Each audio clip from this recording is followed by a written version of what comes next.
함께 말씀 봅니다. 오늘 우리에게 주시는 말씀은 창세기 46장 1절부터 7절까지 말씀입니다.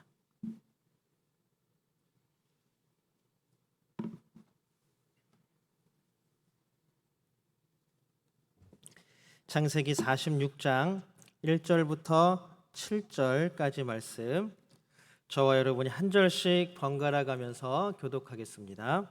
제가 먼저 1절 읽겠습니다. 이스라엘이 모든 소유를 이끌고 떠나 브엘세바에 이르러 그의 아버지 이삭의 하나님께 희생 제사를 드리니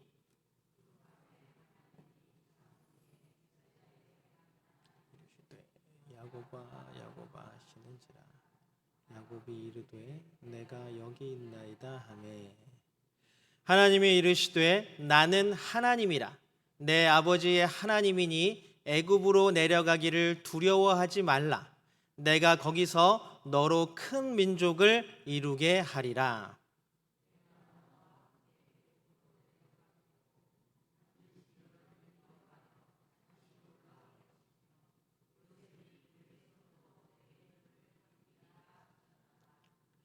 야곱이 브엘세바에서 떠날새 이스라엘의 아들들이 바로가 그를 태우려고 보낸 수레에 자기들의 아버지 야곱과 자기들의 처자들을 태우고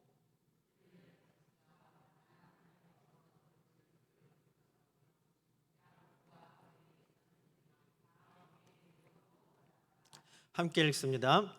이와 같이 야곱이 그 아들들과 손자들과 딸들과 손녀들 곧 그의 모든 자손을 데리고 애굽으로 갔더라. 아멘. 우리 이 시간 함께 예배하는 모든 분들 주님의 이름으로 환영합니다. 또 이 시간 예배하는 우리 가운데 하나님의 놀라운 사랑과 은혜와 복이 풍성히 아낌없이 부어지기를 주님의 이름으로 축복합니다. 우리 함께 예배하는 모든 분들과 함께 인사 나눕니다. 사랑합니다. 축복합니다.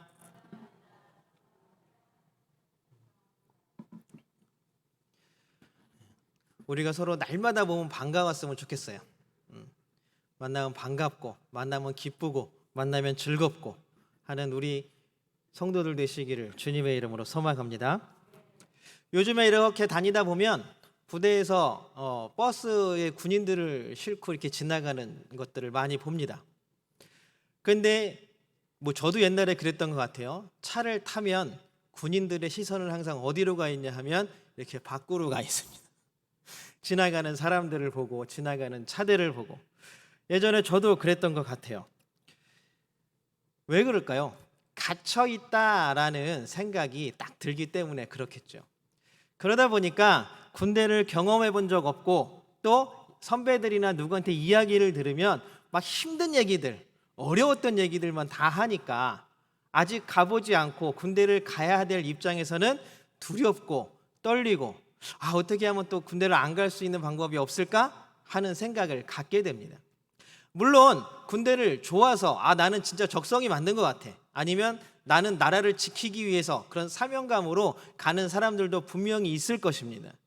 그런데 제가 청년 사역도 해보고 제가 친구들도 많이 해보고 친구들도 많이 만나보고 저도 또한 군대를 갔다 왔지만 자발적으로 막 군대를 너무 가고 싶어서 기쁘게 군대를 가는 사람은 사실 몇 명 없을 거예요. 저도 그랬던 것 같아요. 군대 요즘에 이제 군인들을 보면서 옛날 생각이 많이 나더라고요. 군대 입대할 때 예전에는 요만한 성경책을 하나씩 줬어요. 보면 그 성경책에는 사복음서하고 신약성경하고 뭐가 들어있냐면 시편하고 이렇게 들어 있습니다. 안을 열어보면 글자가 진짜 요만해요. 그거를 군대 가기 전주에 이제 막 성별식을 하면서 교회에서 하나씩 줍니다. 전 학교에 선교회에서도 막 주고 막 이래가지고 몇 개가 있었어요. 근데 이제 딱 그 교회에서 청년에서 준 거를 딱 포켓에 넣고 갔습니다. 그 성경책을 제대할 때까지 전투복에 보면 여기 딱 주머니 있잖아요, 포켓. 다른 사람들은 여기다 담배를 갖고 다녔는데 저 교회 다니는 사람들은 다 여기다가 뭘 넣고 다니냐면 그 성경책. 어느 교회든지 다 그 비슷한 성경책이었던 것 같아요. 그걸 항상 여기다 품에 품고 다녔습니다. 물론 시간만 나면 읽고 시간만 나면 그게 정말로 위안이, 이 성경책이 이 포켓 안에 들어있다라는 것 자체가 큰 위안이 되고 정말로 하나님이 나와 함께 하신다라는 놀라운 은혜가 이 성경책으로부터 나오는 것 같았습니다. 그리고 이 성경책이 내 주머니에 있는 한 하나님이 나를 떠나지 않으실 거다라는 믿음이 제대할 때까지 계속 끊임없이 계속 이어졌던 것 같아요. 근데 모든 사람이 다 그렇듯이 그 길이 끝나면 잊어먹게 되죠. 제대하고 얼마 지나지 않는데 성경책이 어디로 갔는지 사라지고 없어졌어요. 그만큼 교회를 다니고 믿음이 있는 청년들은 하나님이 함께 하시고 어디를 가든지 또 군대에서 어떤 일을 당하든지 하나님께서 돌보아 주신다라는 믿음으로 버텨냈던 것 같습니다.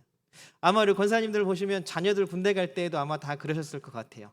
날마다 기도하시고, 저희 엄마도 그러셨던 것처럼 날마다 기도하고 날마다 다치지 않게, 무슨 일 생기지 않게 잘 마치고 제대할 수 있도록 기도하고 애쓰고, 저희 엄마도 새벽 제단을 쌓으셨던 것처럼 말입니다. 다들 그러셨죠? 뭐 어머님이든 아버님이든 할 거 없이 다 군대 가 있는 자녀가 있으면 거기에 다 모든 게 다 있습니다. 그리고 가장 많이 그 자녀들을 위해서 기도하는 제목이 무엇일까요? 하나님께서 함께하여 주시기를, 그 놀라운 복을 그 자녀가 누리기를 날마다 기도하셨죠. 우리의 모든 삶 가운데에도 이러한 복이 넘쳐나기를 주님의 이름으로 소망합니다. 오늘 요셉의 아버지 야곱이 이제 애굽으로 이사를 갑니다. 긴 가뭄 중에 살 길을 하나님께서 요셉을 통해서 열어주셨죠. 그리고 그 살 길이 어디에 있었습니까? 요셉이 팔려간 애굽 땅, 세번역으로는 이집트 땅에 있었다라는 사실입니다. 그런데 우리가 지금까지 창세기를 쭉 보아왔잖아요. 그런데 애굽이라는 땅이, 이집트라는 땅이 그렇게 쉬운 땅이 아닙니다. 창세기 12장, 우리 처음 수요예배 때 창세기를 시작할 때 12장이 기억나십니까? 아브라함이 가나안, 갈대아 우르를 떠나서 가나안 땅, 하나님이 약속하신 땅에 도착했습니다. 그런데 얼마 지나지 않아서 그 땅에도 뭐가 들었냐 하면 가뭄이 들고 흉년이 들었어요.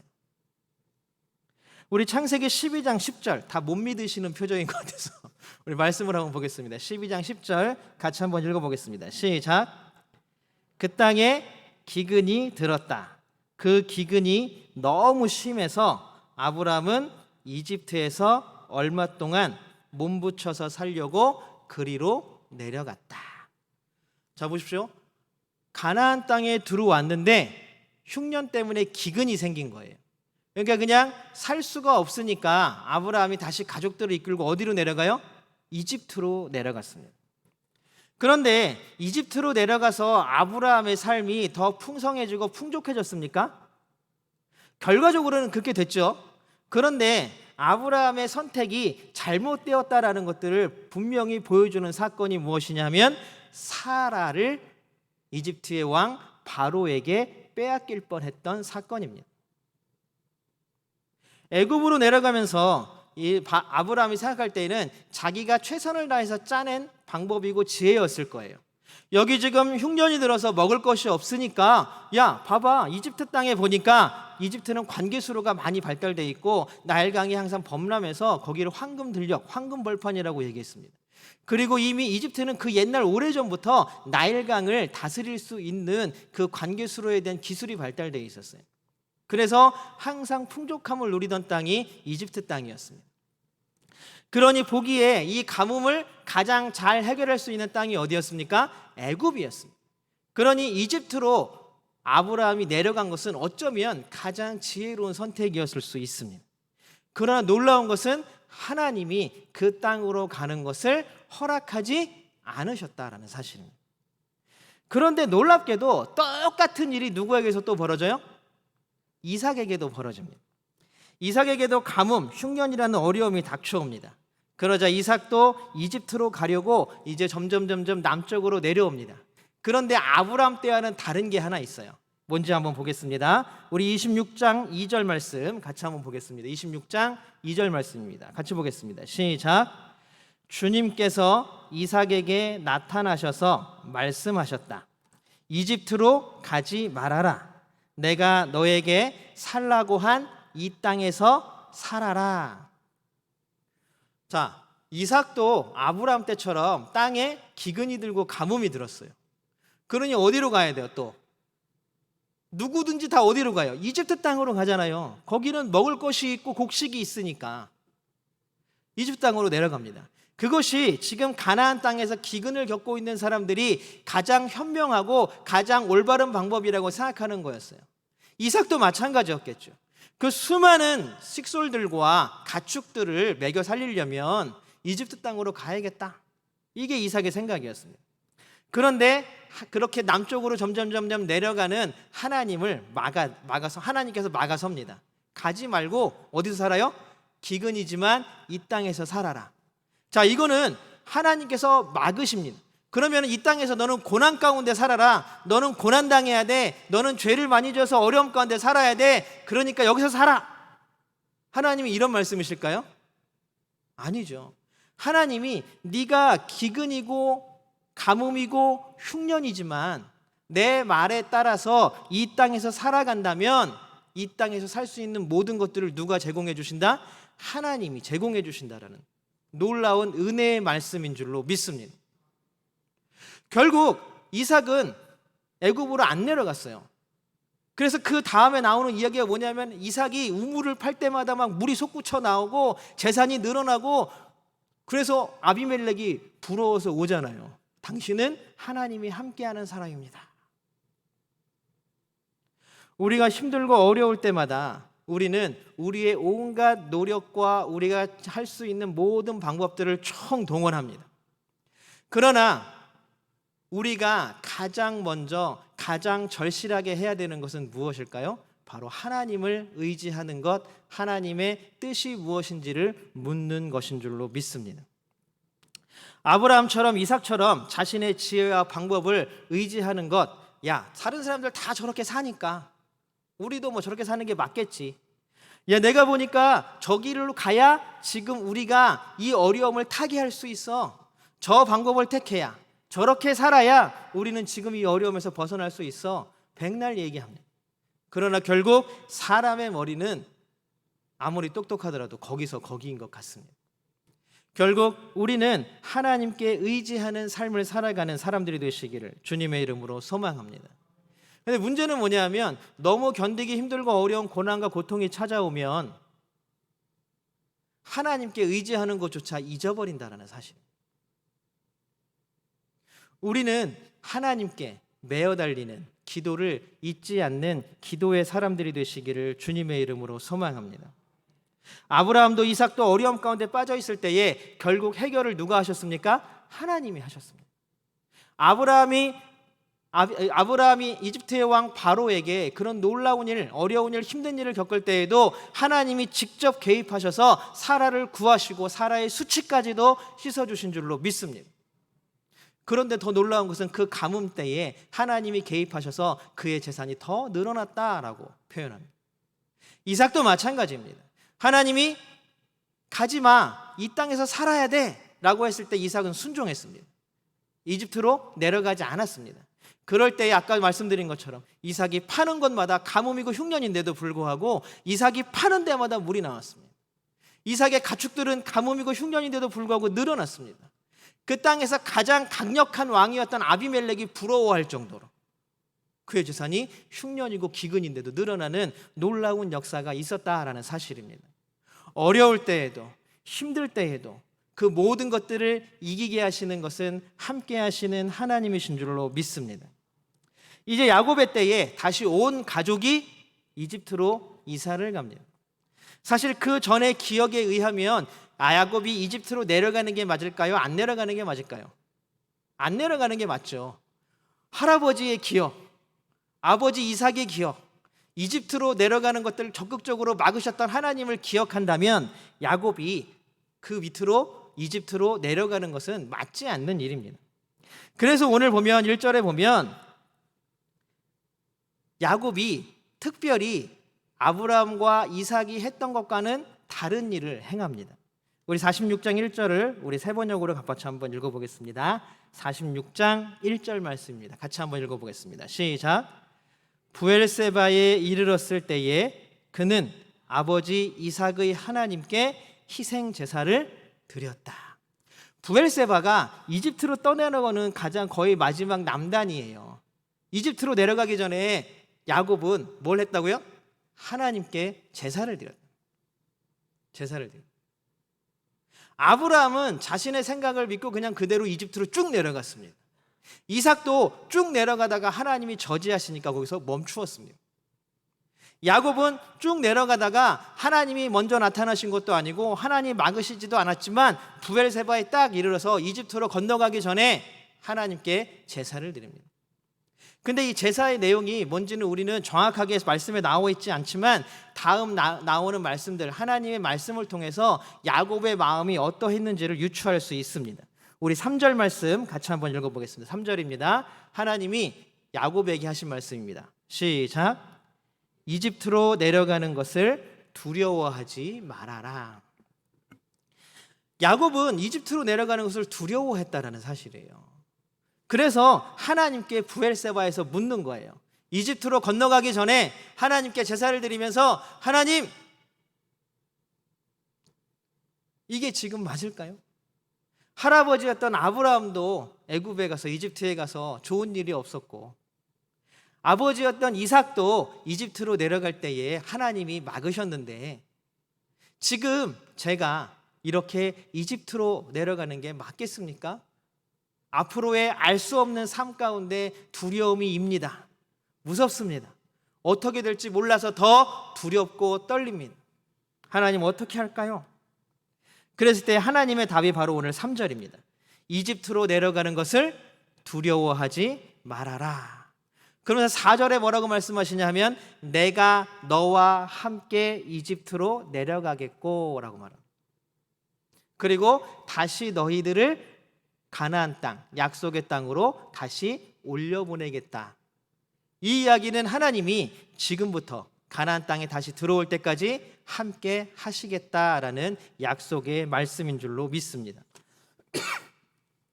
우리의 삶들도 하나님께서 이렇게 함께 하시는 삶이 되기를 주님의 이름으로 소망합니다. 우리도 사실 지금 당하는 고난과 고통 때문에 어렵고 힘들 때가 참 많이 있죠. 우리는 그럴 때마다 야곱의 모습을 본받는 사람들이 되기를 소망합니다. 알지 못해 두려울 때에 아니면 지금 내가 당하는 고난과 고통 때문에 어려움 가운데 처해 있을 때에 우리는 하나님께 기도하고 묻는 사람들이 되시기를 주님의 이름으로 소망합니다. 이것이 가장 중요한 일입니다. 여러분, 어떤 어려움이 닥칠지라도 하나님께 먼저 묻는 것, 하나님을 의지하는 것, 그것이 가장 먼저인 줄로 믿습니다. 그것이 가장 중요한 일인 줄로 믿습니다. 그럼 언제까지요? 하나님이 응답하실 때까지. 그러나 놀라운 사실은 예수님께서 이 땅에 오시고 우리를 위하여 고난당하시고 죽으시고 부활 승천하신 이후에 성령님께서 이 땅 가운데 오신 줄로 믿습니다. 그 성령님께서 지금 우리와 함께 하시는 것이 무슨 복이냐? 바로 임마누엘, 하나님이 함께 하시는 복인 줄로 믿습니다. 아브라함은 하나님이 함께 하신다라는 사실들을 믿지 못했습니다. 그렇기 때문에 자기의 임의대로 이집트로 내려가서 결국 어려운 일을 당할 때에 하나님께서 그를 또한 도우시고 건져주신 줄로 믿습니다. 왜요? 하나님은 함께 하시는 분, 하나님은 도우시는 분, 하나님은 은혜를 베푸시는 분이시기 때문입니다. 여러분, 이런 하나님을 믿으십니까? 여러분, 이런 하나님이 여러분과 함께 하심을 또한 믿으십니까? 이 믿음이 우리를 살리는 줄로 믿습니다. 이 믿음이 우리와 함께하는 줄로 믿습니다. 두렵고 떨리는 마음으로 하나님을 부르는 야곱에게 하나님은 위로하십니다. 두려워하지 말아라. 요셉의 고백처럼 그것을 예비한 것은 누구다? 나다. 애굽으로 내려가는 길, 아브라함과 이삭이 야곱과 달랐던, 야곱이 아브라함과 이삭과 달랐던 것은 무엇입니까? 하나님이 그 길을 허락하시고 함께 하셨다라는 사실입니다. 조건은 다 똑같습니다. 기근이 들었고 흉년이 들었습니다. 그래서 더 이상 이 땅에 살 수가 없었습니다. 그래서 셋 다 그 타겟책으로 뭘 택했어요? 이집트로 내려가는 길을 택했습니다. 그런데 다른 것은 무엇이었냐 하면 하나님께 묻고 또한 하나님이 허락하시는 그 길을 갔다라는 사실입니다. 우리가 날마다 하나님께 묻는 사람들이 되시기를 주님의 이름으로 소망합니다. 이집트에서 반드시 하나님께서는 너와 함께 하겠다라고 약속하십니다. 우리가 어떤 두려움이 있을지라도 하나님이 함께 하신다는 사실을 믿으시기 바랍니다. 우리의 삶 가운데, 우리가 질병 가운데 있을지라도, 우리가 모자람과 부족함 가운데 있을지라도, 우리가 또한 아주 큰 인생의 계획을 앞에 두고 있을지라도 우리가 하나님이 우리와 함께 하신다는 그 믿음만을 가지고 있다면 하나님께서 길을 열어주실 줄로 믿습니다. 그런데 우리가 하나 착각하는 게 있어요. 그 길이 내가 원하는 대로 가는 길이 하나님이 나에게 허락해 주신 길이라고 생각할 때가 참 많은 것 같아요. 그런데 우리가 야곱의 모습만 보면 그럴 수 있을지 몰라도 아브라함과 이삭과 야곱의 모습을 함께 본다면 똑같은 길, 똑같은 곳으로 가고 똑같은 조건 때문에 내려가지만 하나님이 막으시기도 하고 하나님이 허락하시기도 하신다는 사실입니다. 그러니 우리는 함께 하시는 하나님께서 우리를 어떤 길로 인도하시는지 귀 기울여 듣고 그 손에 이끌려 가야 할 줄로 믿습니다. 그래서 결국 하나님의 말씀과 하나님께 드리는 기도, 이것이 우리의 인생을 좌우하는 것임을 믿으시기 바랍니다. 더욱더 말씀 그리고 더욱더 기도에 힘쓰는 우리 선현교회 성도님 되시기를 주님의 이름으로 소망합니다. 여러분들 두렵고 떨리십니까? 지금 어려움과 고통 가운데 계십니까? 아니면 나는 그래도 평안한데 우리의 자녀들이, 우리의 친척들이 힘들고 어려움 가운데 처해 있습니다. 그게 경제적인 문제들입니까? 아니면 앞으로 삶은 인생의 계획들 때문에 그렇습니까? 어떠한 것 때문에 우리는 두려워하고 어려워하고 고난과 고통 가운데 있고 알 수 없는 미래 때문에 걱정하며 근심하고 있으십니까? 우리가 기도하며 하나님께 나아갈 때에 우리와 함께 하시는 하나님께서 두려워하지 말아라. 내가 너와 함께 하겠다. 내가 너를 인도하겠다. 애굽으로 가던 다시 그곳에서 살다가 다시 가나안 땅으로 다시 올라오던 내가 너와 함께하고 너를 인도하겠다라는 하나님의 약속의 말씀을 듣고 믿고 붙잡는 우리 모두가 되시기를 주님의 이름으로 소망합니다. 날마다 우리 모두가 하나님께서 주시는 위로와 도우심과 손잡아 주심을 맛보고 붙잡고 의지하고 살아가시기를 주님의 이름으로 축복합니다. 함께 기도하겠습니다.